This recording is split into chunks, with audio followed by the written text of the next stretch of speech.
एक तरफ जहां हमारा देश बुलेट ट्रेन जैसे एडवांस ट्रेनों को लॉन्च करने की कवायद में है, ऐसे में कोरोमंडल और कंचनजंगा जैसे रेल हादसे हमारी बुलेट ट्रेन जैसे सपनों पर सवालिया निशान लगाते हैं। अभी तक इस देश में रेल व्यवस्था इतनी दुरुस्त नहीं कि साल भर के भीतर इतने बड़े बड़े रेल हादसे देखने को मिल जाते हैं। ओडिशा का बालासोर रेल हादसा जिसमें 296 लोगों की जान गई, तो वहीं हाल ही में कंचनजंगा जैसा रेल हादसा जिसमें 5 लोगों को अपनी जान से हाथ धोना पड़ा।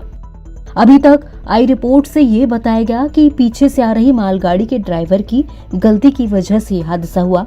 तो वहीं हिंदुस्तान टाइम्स ने जांच के अंतरिम दस्तावेज देखे और एचटी की रिपोर्ट के मुताबिक ट्रेन का ऑटोमेटेड सिग्नल सिस्टम सुबह 5:50 पर फेल कर गया था। जलपाईगुड़ी के पहले कि कुछ स्टेशन पर यह काम नहीं कर रहा था। ऐसे हालात में कुछ नियमों का पालन किया जाता है।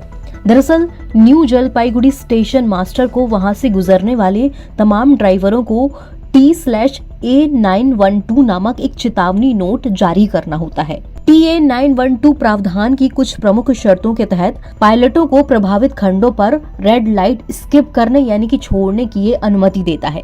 इनमें से एक शर्त ये है कि यदि मौसम और हालात साफ हैं तो पायलट्स 15 किलोमीटर प्रति घंटे से कम की गति पर गाड़ी चलानी होगी उनको, और बारिश होने के हालात में 10 किलोमीटर प्रति घंटे से कम की गति पर गाड़ी चलानी होगी, जैसा कि सोमवार की सुबह जलपाईगुड़ी के अनुभाग पर ये हालात बने हुए थे। बताया गया कि सेक्शन से गुजरने वाले सभी ट्रेन पायलट को दिन के समय प्रत्येक सिग्नल के पहले 1 मिनट और रात के दौरान 2 मिनट तक इंतजार करना होता है। अधिकारियों ने कहा कि ऐसा लगता है कि मालगाड़ी का चालक निर्धारित सीमा 10 किलोमीटर प्रति घंटे से कहीं ज्यादा स्पीड से गाड़ी चला रहा था, मतलब कि वो नियम का पालन नहीं कर रहा था।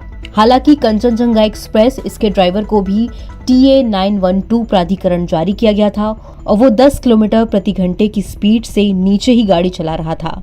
अधिकारियों ने बताया कि वो नियम का पालन कर रहा था।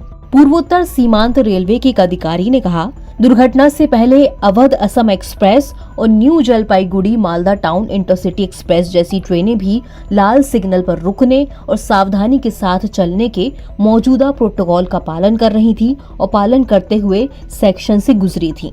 ऐसा लगता है कि मालगाड़ी के लोको पायलट ने नियम का पालन नहीं किया। पिछले साल ओडिशा के बालासोर में 3 ट्रेनों की दुर्घटना जिसमें लगभग 300 लोग मारे गए, सिग्नल एरर और इलेक्ट्रॉनिक इंटरलॉकिंग सिस्टम के फेल्योर की वजह से ये हादसा हुआ। ये सिस्टम इंश्योर करता है कि 2 ट्रेनें एक दूसरे के रास्ते में ना आए।